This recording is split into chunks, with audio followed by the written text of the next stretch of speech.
खालिस्तानी आतंकी हरजीत सिंह निज्जर की हत्या पर वो हो रहा है जिसकी चंद दिनों पहले किसी ने कल्पना भी नहीं की थी। G20 की बैठक में कनाडा के प्रधानमंत्री जस्टिन ट्रूडो आए और ऐसा लगा कि भारत और कनाडा के बीच सब कुछ सही चल रहा है, लेकिन ऐसा लगता है कि ये मामला अब अंतर्राष्ट्रीय होता जा रहा है। कनाडा और भारत के संबंधों को लेकर हर कोई बात कर रहा है। कोई कनाडा में रह रहे सिख समुदाय की बात कर रहा है तो कोई भारत के साथ कनाडा के संबंधों पर। लेकिन दोनों देशों के बीच तनाव में सबसे ज्यादा व्यापार का नुकसान हो रहा है। क्या है भारत और कनाडा के बीच व्यापार का गणित? अगर दोनों देशों के बीच कूटनीतिक संबंध खराब होते हैं तो क्या भारत को ज्यादा नुकसान होगा या फिर कनाडा को? चलिए आपको डिटेल में समझाते हैं दोनों देशों के बीच व्यापार का गणित।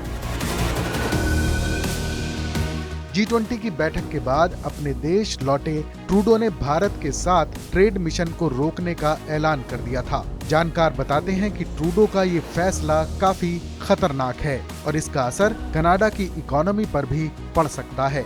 व्यापारिक रिश्तों की बात करें तो भारत और कनाडा के बीच अब तक व्यापार संबंध अच्छे रहे हैं।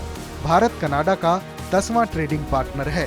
दोनों देशों के बीच आयात निर्यात भी लगभग बराबर ही हैं। साल 2023 की बात करें तो भारत ने कनाडा से 4.11 अरब डॉलर का सामान आयात किया था। वहीं 2021-22 में दोनों देशों के बीच 7 अरब डॉलर का व्यापार हुआ। कई लोग ये सोचते हैं कि आखिर भारत में कनाडा से क्या सामान आता है या कनाडा भारत को क्या भेजता है। दरअसल भारत कनाडा को हीरे जवाहरात, दवाइयाँ, रेडीमेड कपड़े, अनस्टिच कपड़े, ऑर्गेनिक रसायन, हल्का इंजीनियरिंग सामान, लोहा और स्टील निर्यात करता है। भारत और कनाडा के बीच व्यापार आसान होने की वजह से भारत ने वहां बड़ा निवेश किया है। भारत में 600 से ज्यादा कनाडाई कंपनियां काम कर रही हैं। यही नहीं, भारत की कई आईटी कंपनियों ने कनाडा में बड़ा निवेश किया हुआ है। कनाडा के साथ संबंध बिगड़ने पर वहां नौकरी धंधे पर भी असर होगा।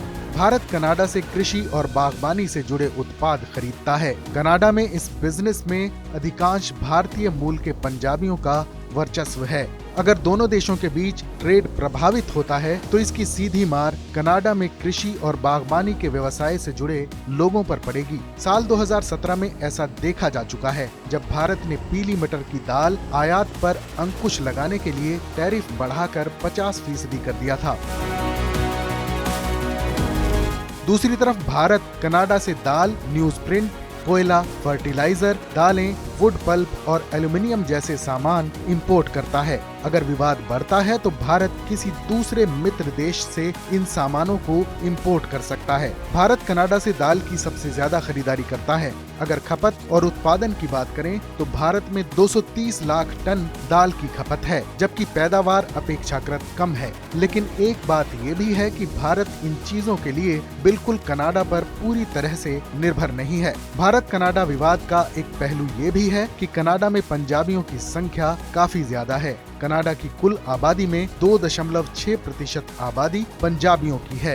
पंजाबी समुदाय का वहां काफी वर्चस्व है और हर साल वो अपने घर भारत भी कई लाख डॉलर भेजते हैं। अगर दोनों देशों के बीच संबंध नहीं सुधरा तो भारत में रह रहे उन परिवारों पर भी व्यापक असर पड़ेगा। साथ ही कनाडा में इस वक्त भारत के 60,000 स्टूडेंट्स पढ़ाई कर रहे हैं। दोनों देशों के बीच विवाद का असर इन छात्रों पर भी पड़ेगा। अकेले पंजाब से तकरीबन 50,000 युवा पढ़ाई के लिए जाते हैं। इन युवाओं की स्टडी फीस की बात करें 12,000 करोड़ से ज्यादा है।